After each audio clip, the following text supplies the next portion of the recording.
Although most musicians won't admit it, there is a best before date tattooed on their foreheads. Now, it's there, but because it's on their forehead, they can't see it. However, we can. We know when they're done. And let's face it, being a rock star is not what you'd call a long-term proposition. The life cycle is short. A couple of records, a couple of hits, a couple of tours, and then out. Well, in most cases, anyway. There are, however, a number of performers who defy that kind of conventional thinking. They're like Energizer bunnies. They just keep on going, you know? The Rolling Stones were formed in 1963. Paul McCartney has been performing since the late 1950s. But this phenomenon of the long-lived rock star is not restricted to classic rock artists. In fact, in the world of new rock, we have,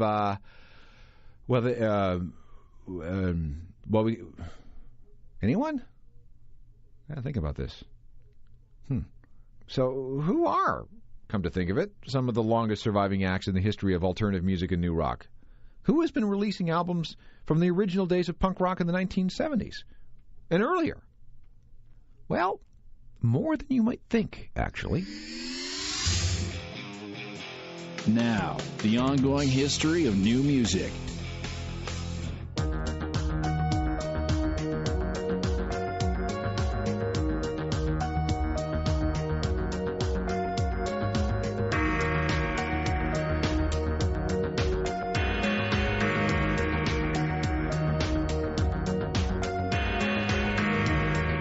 Precious and fragile things need special handling.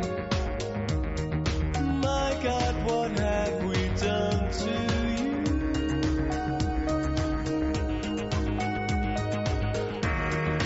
We always tried to share the tenderest of care.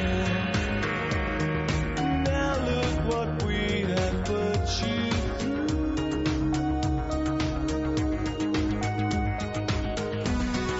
Things get damaged, things get broken. I thought we'd manage, but words left unspoken, left us so brittle. There was so little left to give.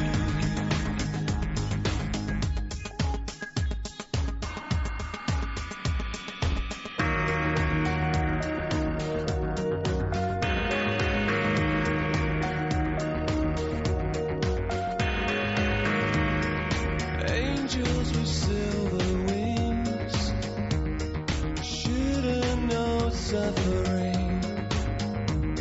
I wish I could take the pain for you.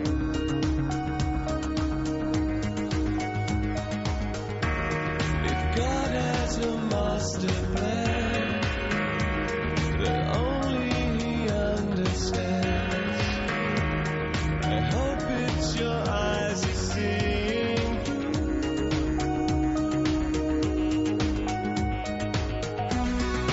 Things get damaged, things get broken.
Depeche Mode from their 2005 album entitled Playing the Angel. They were AWOL for a few years earlier in the century, but they never actually broke up.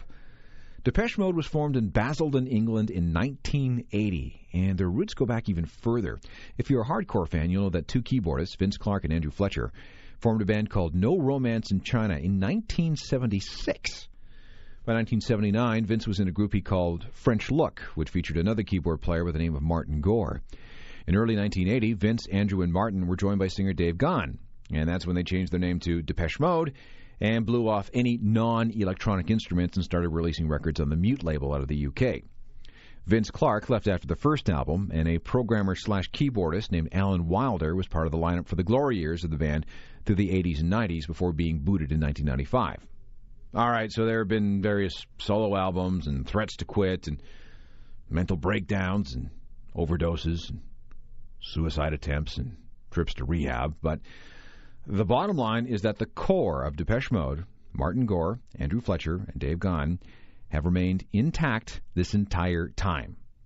1980 was a long, long time ago. To put that in perspective, how many people stay in the same job with the same company for that long? Welcome to the show. I'm Alan Cross, and this program is all about longevity, stubbornness, and sheer tenacity.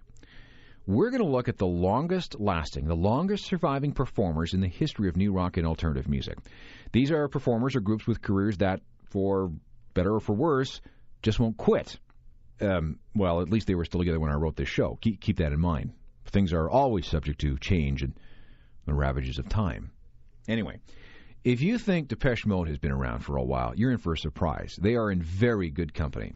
So what we're going to do is we're going to start with 1980 and count backwards and see how old we can get. Let's see how far back we can go. If we're going to talk about Depeche Mode, then we might as well talk about another electronic-based band that came together in 1980.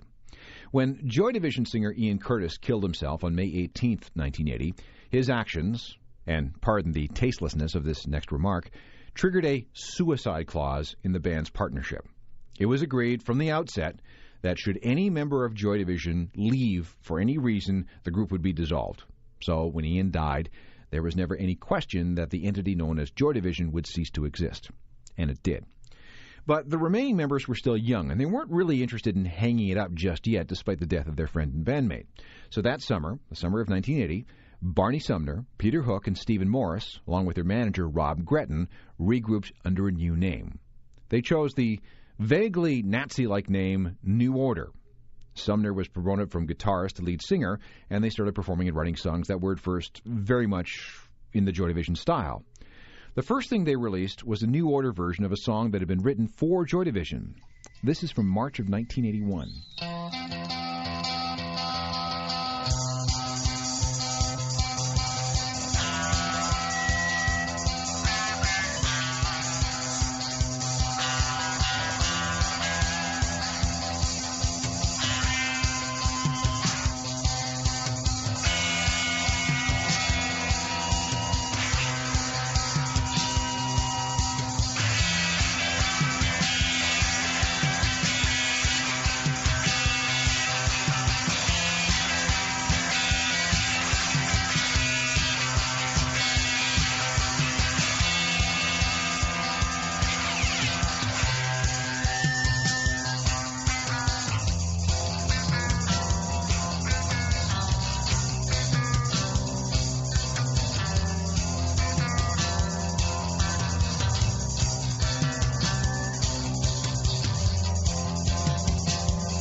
New Order and their first post-Joy Division single from March of 1981. The song is called Ceremony.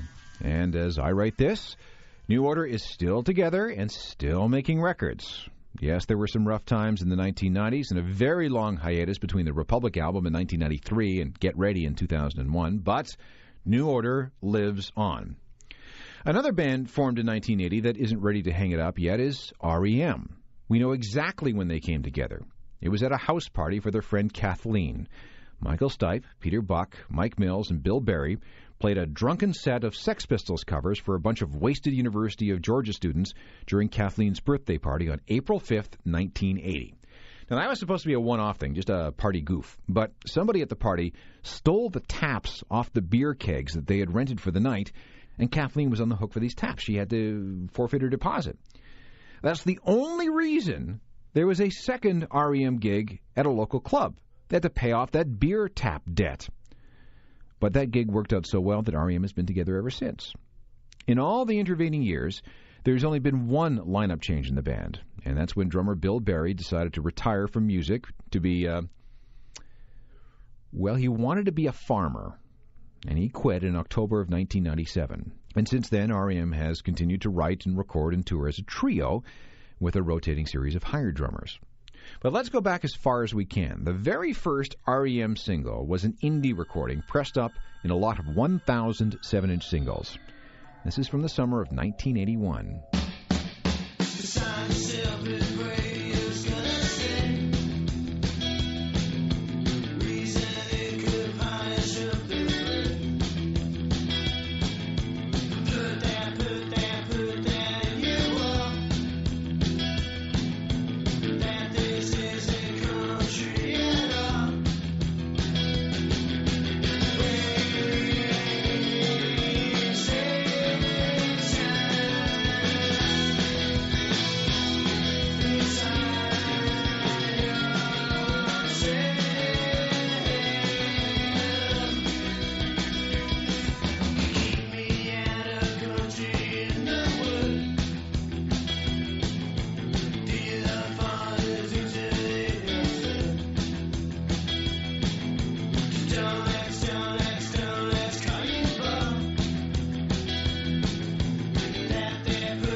That's about the earliest REM we can find. The original indie release of Radio Free Europe on Hibtone Records from the summer of 1981. In just a sec, we're going to move back into the 1970s to find out which new rock groups formed then still survive now. Hold tight. This is the ongoing history of new music.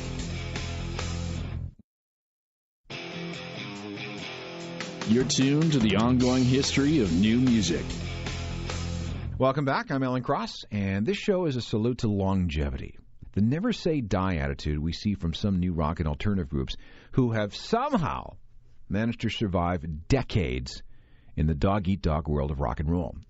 We started with some still surviving big-name bands who were formed in 1980 and 81. Now let's go back just a little bit further. Echo and the Bunnymen came together in Liverpool in 1978. They evolved out of a trio called the Crucial Three. And within a year, this would be about September 1979, singer Ian McCulloch, guitarist Will Sargent, and bass player Les Patterson were one of the mainstays at a local and now somewhat legendary club called Eric's. You'll notice that I did not mention any drummer as part of this lineup, nor is there any person named Echo in this group. No person. Echo was the name the Bunnymen gave to their drum machine. They thought that was so punk, giving top billing to their drum machine? How radical! And actually, for the time, it really, really was. Since then, Echo and the Bunnymen have persevered through lineup changes, the addition of a real drummer, the motorcycle death of that same drummer, changes in guitarists, a change in singers, a rival spin-off band, a solo record or two, and several reunions with some, and occasionally all, the surviving members. And during that time, their music has had an influence on everyone from Courtney Love, who learned to play guitar in part by playing along with early Echo records, and Coldplay, who took on Ian McCulloch as an in-studio mentor for the first couple of albums. Rather than go back and hear some Echo from days gone by, let's see what they sound like these days. They are still together, they are still making records, and they are still touring. In September 2005, they released a record entitled Siberia, and this is a single called Stormy Weather.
Echo and the Bunnymen with Stormy Weather, a 2005 single from a band that dates back to 1978.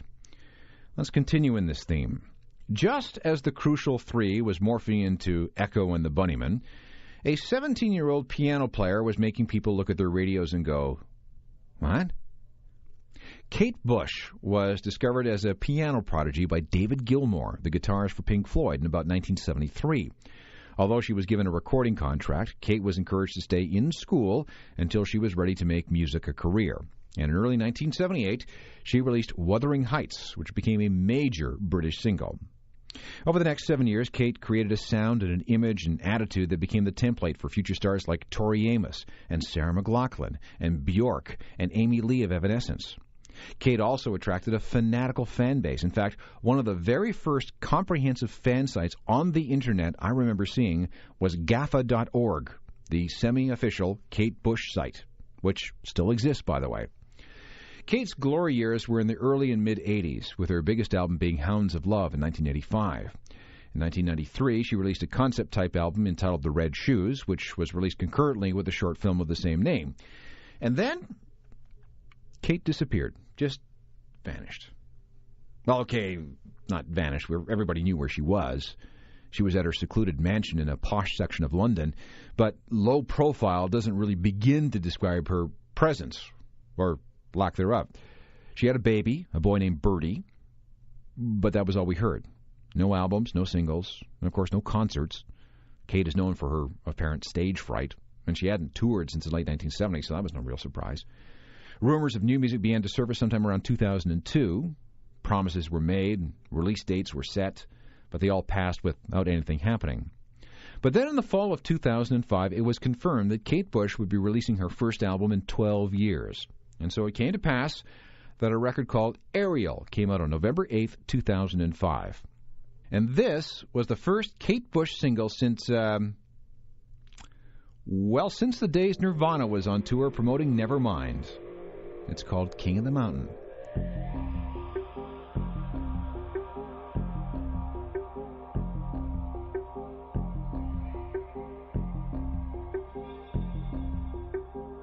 Could you see the eyes of the women? Could you see them screaming and waving?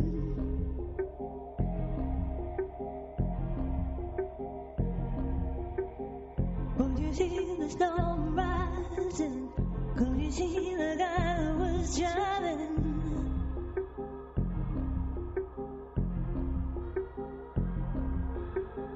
Could you climb higher and higher? Could you climb right over the top?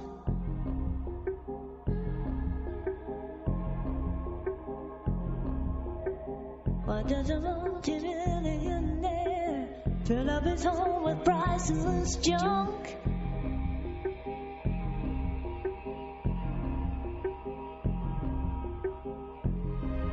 The wind is whistling, the wind is whistling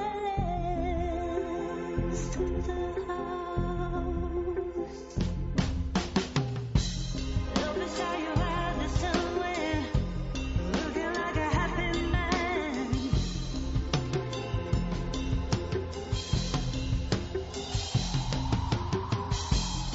In the snow with rosebud and king of the mountain.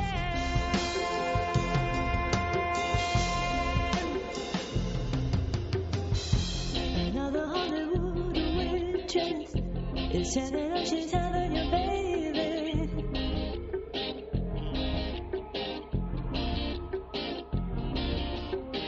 And there's a rumor that you're on ice, and you will rise again someday.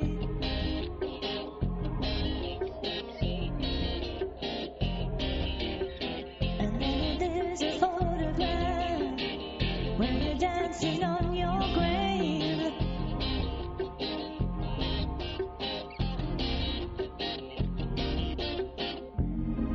The wind is whistling, the wind is whistling through the house. The wind is whistling, the wind is whistling through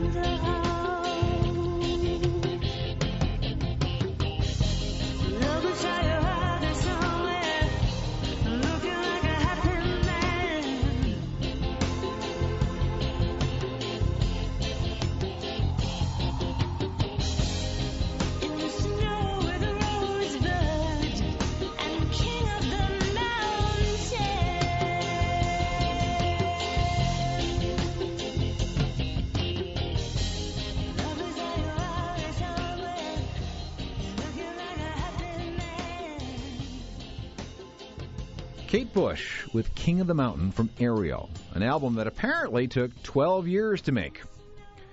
Bottom line, though, is that having started making records in 1978, Kate Bush has one of the longest careers in the history of alternative music and new rock, that 12-year hiatus notwithstanding. But U2 beat her by 2 years. They first came together in October 1976 when a drummer named Larry Mullen posted a notice to the bulletin board at Mount Temple Comprehensive School in Dublin. He wanted to form a band, and he invited anyone who was interested to show up in his parents' kitchen a few days later.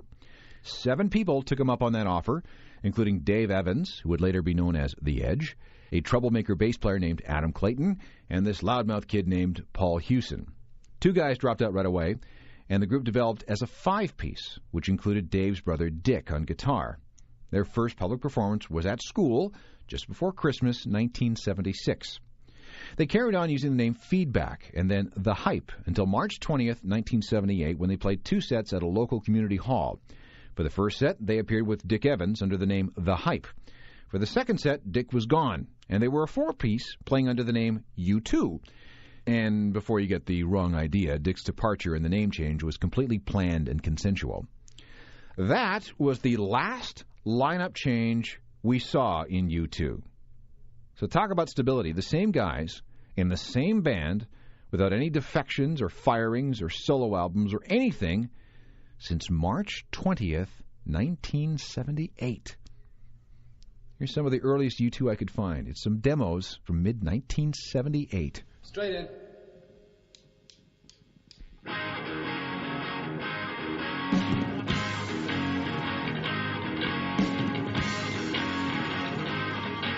Alive in an ocean, a world that I've insane. Walk the war back ways, it's all just a shameful game. That's out of mind, out of the living world, out of time. I break all the rules, they call me a fool. What?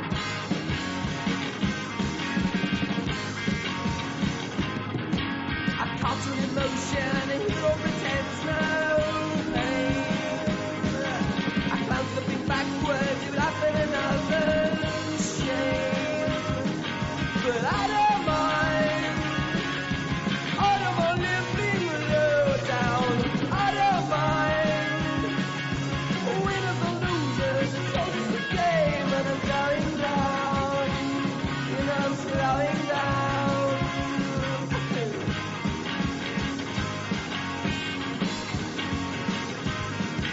I found an answer, the key to an open door. In living I'm laughing, in living I'm living more. It's out of mind, out of the living world, out of time. Winners or losers, it's always the game, and I'm going down, but I'm slowing down.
A world of glad eyes insane.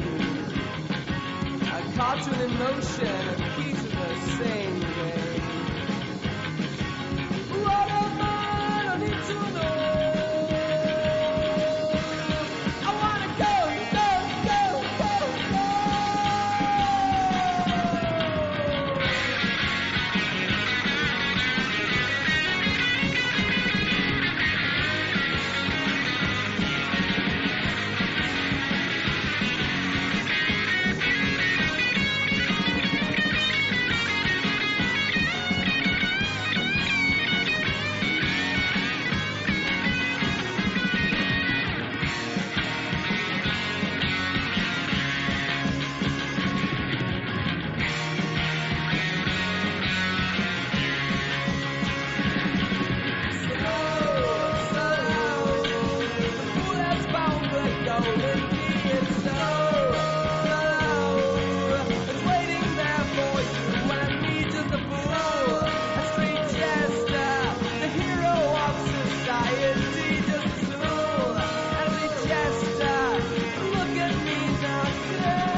U2, a group whose history can be traced back to October 1976. There's something about the class of 76 that resulted in tremendous perseverance. This was also the year that we saw the birth of The Cure, another one of alternative rock's elder groups. They're older than U2 by about 10 months. The first historical reference that we can find of The Cure is on January 23rd, 1976. This is when a group known as The Easy Cure played their first gig. They soon dropped the Easy and became known as simply The Cure. Few groups have been through as many lineup changes as The Cure, but the one constant has been the most important one. Singer, frontman, guitarist, and songwriter Robert Smith. He's been the only member who has counted, really, since the very beginning. He runs the band like a dictatorship. If you don't like it, tough, you're out. Now, Robert has made many threats to disband The Cure and to go solo, but every single time he has relented and has continued to release records as The Cure. Now, here is some early Cure from a recording session they did for the BBC back on December 4th, 1978. This is called 10:15 Saturday Night.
Since The Cure made that recording for the BBC in 1978, the group has released 24 albums, and they've sold more than 30 million records. The band has also gone through close to 30, that's 30, full-time members. This includes a mailman, a hairdresser, one of the group's guitar roadies, and the proprietor of a clothing shop. At various times, The Cure has existed as a trio, a quartet, and a quintet. And like I said, the only constant has been Robert Smith, who, by the way, has a bit of an idea that he's got a reputation as something of a control freak. Making all decisions by committee doesn't work. It really doesn't. I mean, it takes so much time and effort and energy to get everyone involved in every single level. So, I mean, there has to be... It's a trust that exists. I mean, over the years, I sort of have proven by what's happened with regards to how I've judged things and how I've approached things, that I'm to be trusted. Robert Smith of The Cure, employed in the world of new rock since January 1976. Other members of the class of 76, Billy Idol. That's when he formed Generation X. And although they don't exist anymore, and although Billy has almost killed himself a number of times with drugs and motorcycles and the drugs and the motorcycles, he's still recording and touring. The B-52s, they're still around in one form or another, I think. Semi-retired maybe, but they still play the odd gig. They've been around since 76. Hamilton's Teenage Head, they're still kicking around. In fact, they may date back to 1975. Oh, and speaking of which, what about 1975? Anybody still around from that year? Well, the Buzzcocks have reunited for several tours. There was even a live album in 2005. Motorhead. I actually have a theory that Lemmy is a zombie. He's actually been dead since about 1981. There's Pere Ubu, groundbreaking avant-garde art rock from Cleveland. And hey, what about the Sex Pistols? Are they still together? Nah, let's not count them. They've reunited for a couple of tours, but that doesn't count. And after all, they still have that one studio album to their resume, and it came out in 1978. I guess, though, we could mention Johnny Rotten, who has been recording as a solo artist with Public Image and others since 1978. But where do we go from here? Punk rock, the founding sound of new rock and alternative music, really didn't kick in until 1975. How can there be anything older than that? Well, you may be surprised. Hang on. This is the ongoing history of new music.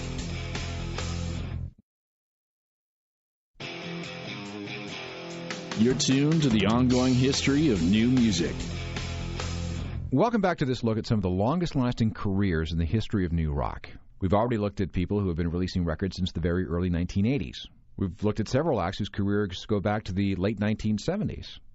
There's a couple that we can talk about from the middle 70s. Patti Smith comes to mind. She's the godmother of punk rock, and although her first album came out in 1975, her first single was released in 1974. You can also include the Stranglers in this. They came together in the winter of 1974 and into the spring of 1975. But we can go back even further. There is the godfather of punk, Iggy Pop. He's still releasing solo records in the 21st century. He had albums in this decade, in the 1990s, in the 1980s, the 1970s, and as part of the legendary Stooges, released albums as far back as the 1960s. Their first album, a cornerstone of the pre-punk era, was released in 1969. But when we're talking about Iggy, we can go back even further. Before he was with the Stooges, he played in a number of bands, including a group called the Iguanas. In fact, that's where he got part of his nickname. Before he became the drummer, he was the drummer, for the Iguanas, he was known as plain old James Osterberg. But with the Iguanas, Iggy became Iggy. The Pop part was stolen from a local heroin junkie named Jim Pop, so he became Iggy Pop. Want to go back to the Iguanas? Okay. This song is from 1965 and is accepted as the first song Iggy ever wrote and recorded. It's called Again and Again.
Iggy Pop with the Iguanas in 1965.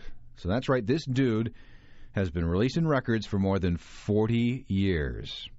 But even he isn't the champion when it comes to new rock longevity. David Bowie beat Iggy to the recording studio by about a year. Bowie's first professional recording gig was with a mod-ish group called the King Bees, and the release of their first single was June 5th, 1964. And the name of the song was Liza Jane. Well,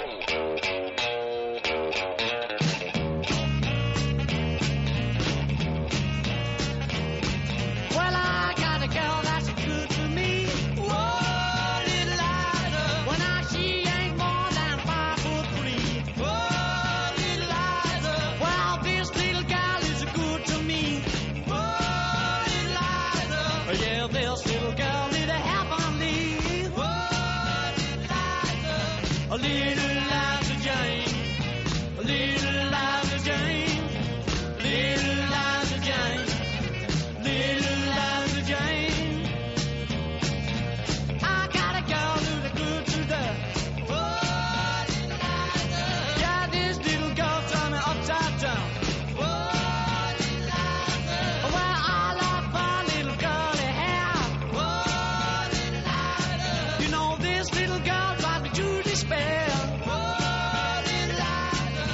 Little Liza Jane, little Liza Jane, little Liza Jane, wow, little Liza Jane.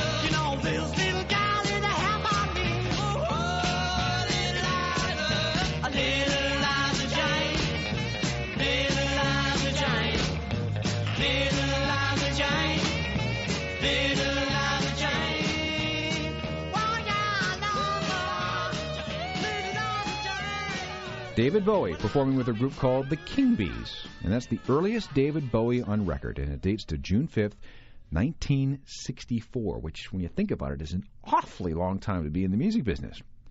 But even Bowie is not the king of survival in the world of new rock and alternative music. Our champion, the alternative music guy who has been making records longer than anyone else, can date his first release back to, you ready for this?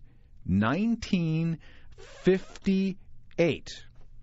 1958 was the year that Lou Reed, leader of the Velvet Underground and an influence on Bowie and Iggy and just about everybody who came after, released a single called So Blue as part of a doo-wop group called The Shades. He was 14 years old. Are you ready for this? Of course I have a copy. This is called So Blue, and it features the man who would pretty much invent alternative rock about 7 years later. Walked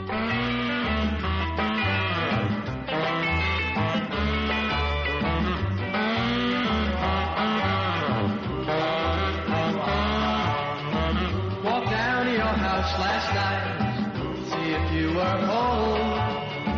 Found out that you'd gone out, and I was all alone. So blue, so blue. I'm always crying over you. So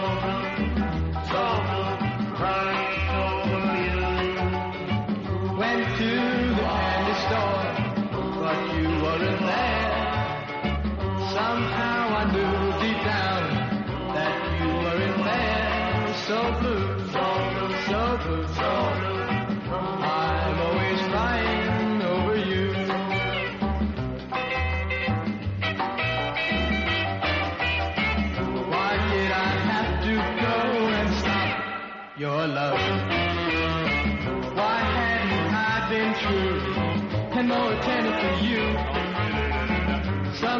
time when days are gone and memories have passed, I will recall our love, the one that didn't last. So blue, so blue, so blue. I'm always crying over you. So blue, so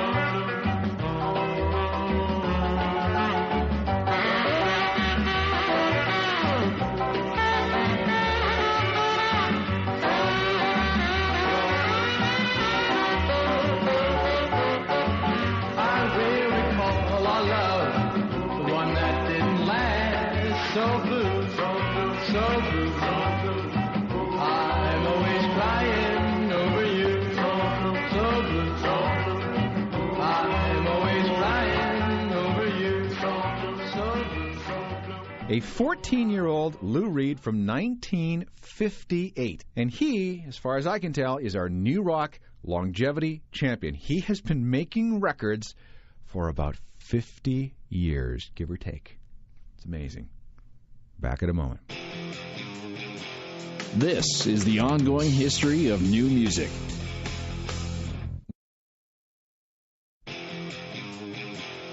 You're tuned to the ongoing history of new music. So it is apparently possible to have a long-term career in the world of new rock. It's not easy, but it can obviously be done. But then again, can you imagine any of today's performers lasting like 30, 40, or even 50 years in this business? I mean, although U2 has been around since 1976, how long will they continue to find work? Will they end up like the Rolling Stones, trotting out a major tour every couple of years when everybody in the band is in their upper 50s and into their 60s? What about Dave Grohl? I bring him up because he's crammed like 50 careers into his lifetime. I don't know. Maybe the reason some of these old-timers are still around is because of bad financial planning. And after all, there is no pension plan in rock and roll. Or maybe they need to create to survive. As long as they're alive, they've got that need to make music. Technical production for all this is by Rob Johnston. I'm Alan Cross. You've been listening to The Ongoing History of New Music, a Deep Sky production.